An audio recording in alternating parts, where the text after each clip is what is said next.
রমিশা আমার মেয়ে, মিশা সওদাগরের মেয়ে। এই মোবাইলের মধ্যে ভালো দিক আছে, খারাপ দিক আছে। মানুষ তো কিউরিয়াস জন্ম থেকে। সৌদিতে কিন্তু রেপ সবচেয়ে কম হয়। এইভাবে মানুষ কিউরিয়াস হয়ে গেছে, সবকিছু নতুন করতে চায়, যা ইচ্ছা তাই করতে চায়। তো এই জায়গাগুলো কন্ট্রোল করা উচিত। মানে এখন জানা উচিত যে এই মোবাইলের মধ্যে ভালো দিক আছে, খারাপ দিক আছে। এখানে কোরআন হাদিসের আলোকে ব্যাখ্যাও আছে, এখানে বয়সের তুলনায় অ্যাডাল্ট ছবিও আছে। এখন বিষয়টা হচ্ছে আপনার আমার মেধা কি বলে, আমি কোনটা কতটুকু দেখবো, কখন আমার দেখা উচিত, কখন আমার দেখা উচিত না। এর জন্য দরকার পারিবারিক শিক্ষা, এদের মধ্যে ধর্মীয় অনুশাসন দরকার। আমাদের যেমন ধর্মের ব্যাপার নিয়ে কেউ কথাই বলে না, ধর্মের ভালো দিকগুলো ব্যাখ্যা করা উচিত, যে এই ধর্মের এই ব্যাপারগুলো বলতেছে। এই যে আজকে কথা প্রসঙ্গে চলে আসে যে রামিসার ব্যাপারটা দেখেন, আপনারা দেখবেন সৌদিতে কিন্তু রেপ সবচেয়ে কম হয়। আপনার কি জানা উচিত, পড়াশোনা করা উচিত। কেন কম হয়? এখানে আইনটা এত স্ট্রং।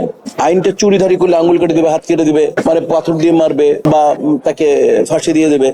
তো এই বিষয় হচ্ছে আইনটা ওখানে ডেঞ্জারাস। তো আমাদেরও আইন আছে। এই আইনটাকে আমাদের এই রামিসা হত্যার মাধ্যমে যেটা আমরা রামিসা মানে এই ঘটনার পরে আমরা যেটা জানলাম সেটা হচ্ছে কি, যে এইটাকে কোনোভাবেই 1.1% এগুলো দেওয়া যাবে না। এইটাকে আমাদের সরকার যেভাবে দেখলাম এক সপ্তাহের মধ্যে রেজাল্ট দিয়ে দিচ্ছে, আজকে বললাম পেপারে, এদের পরে বিচার হবে, এরকমই হওয়া উচিত, এরকমই হওয়া উচিত। আর মানসিক ভাবে আমাদেরকে ভাই, মানসিক ভাবে বাপ মা নিরাপত্তা দিতে পারবে না তার সন্তানকে, বাপ তার কাজে বের হবে, মা তার কাজে বের হবে। আমাদের মানসিক ভাবে, আমাদের ধর্মীয় অনুশাসনের মাধ্যমে, দেশের আইনের মাধ্যমে আমাদেরকে আমাদের ভেতরে যে বাজে ভ্রূণটা রয়েছে, আমাদের বাজে যেই চিন্তা রয়েছে, এটাকে বের করতে হবে। আমাদের প্রত্যেককে নিজে থেকে নিজে রেকটিফাই হতে হবে। চিন্তা করতে হবে রমিসা আমার মেয়ে, মিশা সওদাগরের মেয়ে।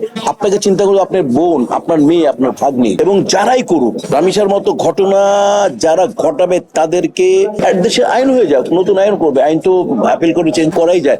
1 মাস বা 15 দিনের মধ্যে এটা বিচার হয়ে যাবে, প্রমাণ হলে বিচার হয়ে যাবে, ফাঁসি হয়ে যাবে। তাহলে দেখবেন যখন আইন ঠিক থাকবে, যখন আইনের প্রয়োগটা ঠিকঠাক হবে, তখন দেখবেন এটা কমে যাবে।